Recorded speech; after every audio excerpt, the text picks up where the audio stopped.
Powered by i10।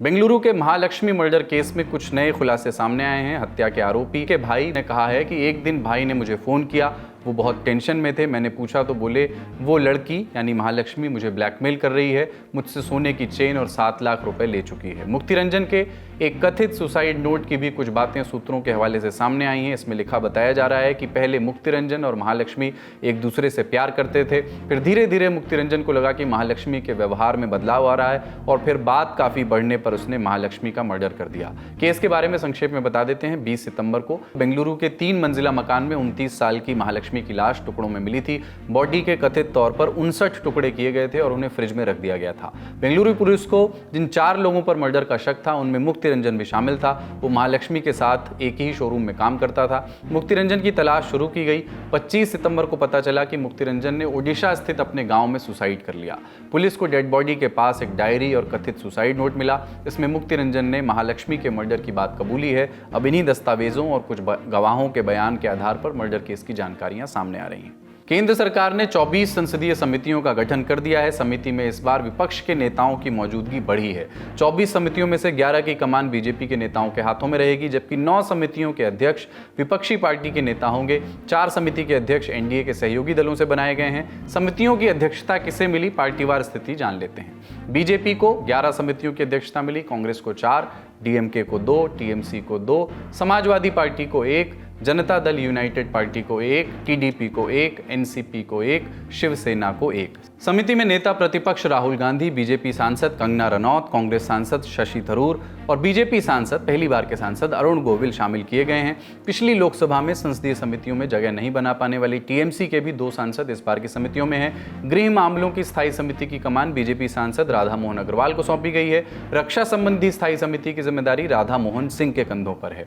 वित्तीय मामलों से जुड़ी समिति की अध्यक्षता बीजेपी सांसद भर्तृहरि महताब करेंगे। कांग्रेस सांसद शशि थरूर को विदेश मामलों से जुड़ी हुई समिति का अध्यक्ष नियुक्त किया गया है।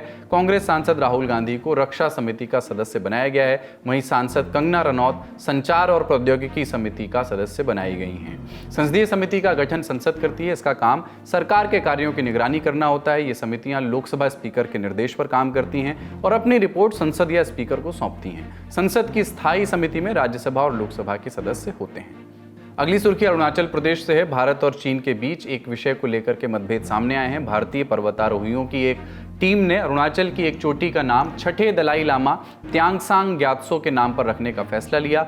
इस पर चीन ने कड़ी आपत्ति जताई है। रक्षा मंत्रालय के अंतर्गत आने वाले राष्ट्रीय पर्वतारोहण एवं साहसिक खेल संस्थान यानी NIMS की एक टीम ने अरुणाचल प्रदेश की 20,942 फीट ऊंची अनाम चोटी पर सफलतापूर्वक चढ़ाई की। अरुणाचल के दरांग में स्थित इस चोटी पर अभी तक कोई नहीं चढ़ा था। टीम ने चोटी का नाम छठे दलाई लामा के नाम पर रखा। NIMS की सफलता के बाद रक्षा मंत्रालय ने एक प्रेस रिलीज जारी की, जिसमें कहा गया कि छठे दलाई लामा के नाम पर चोटी का नाम रखना उनकी बुद्धिमत्ता और मोनपा समुदाय के प्रति उनके योगदान को सम्मानित करने का एक तरीका है।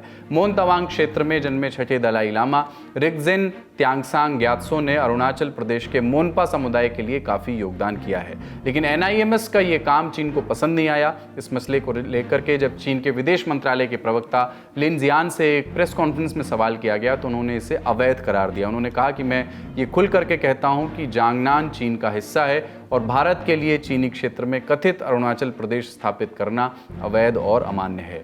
चीन लंबे समय से अरुणाचल प्रदेश पर अपना हक जताता रहा है। चीन अरुणाचल को जांगनान कहता है। इंडियन एक्सप्रेस की रिपोर्ट के अनुसार चीन ने 2017 के बाद से अरुणाचल के कई इलाकों के नाम बदलने शुरू कर दिए थे ताकि वहां पर अपने दावों को वो मजबूत कर सके। हालांकि भारत ने हमेशा से चीन के इन दावों को खारिज किया है। आंध्र प्रदेश के पूर्व मुख्यमंत्री जगन मोहन रेड्डी को तिरुपति मंदिर जाने का अपना कार्यक्रम रद्द करना पड़ा। जगन का कहना है कि पुलिस ने मंदिर यात्रा को लेकर राज्य भर के YSR नेताओं को नोटिस जारी किया है। कहा है कि YSR के नेताओं को तिरुपति मंदिर जाने की अनुमति नहीं है। जगन 28 सितंबर को तिरुपति मंदिर में विशेष अनुष्ठान करने के लिए जाने वाले थे, लेकिन ये खबर सामने आते ही टीडीपी ने मांग रखनी शुरू कर दी कि जगन को एंट्री तभी मिलेगी जब वे मंदिर के उस घोषणा पत्र पर साइन करेंगे जिसमें लिखा हो कि उन्हें भगवान बालाजी पर विश्वास है। दरअसल हिंदुओं के अलावा बाकी धर्मों के जो लोग तिरुपति मंदिर जाकर के दर्शन करना चाहते हैं उसके लिए तिरुपति मंदिर के घोषणा पत्र पर साइन करने की एक प्रथा बरसों से चली आ रही है। इसी का हवाला देकर के टीडीपी ने जगन से भी घोषणा पत्र साइन करने के लिए कहा था। जगन का जवाब ये रहा कि मैं सभी धर्मों का सम्मान करता हूं, अगर मुख्यमंत्री रहे व्यक्ति को मंदिर जाने की अनुमति नहीं है तो दलितों के साथ कैसा व्यवहार किया जाता होगा। आज का लल्लन टॉप शो यहीं तक। अपना और अपनों का ख्याल रखिए। देखते रहिए दी लल्लन टॉप। शुक्रिया। शुभ रात्रि।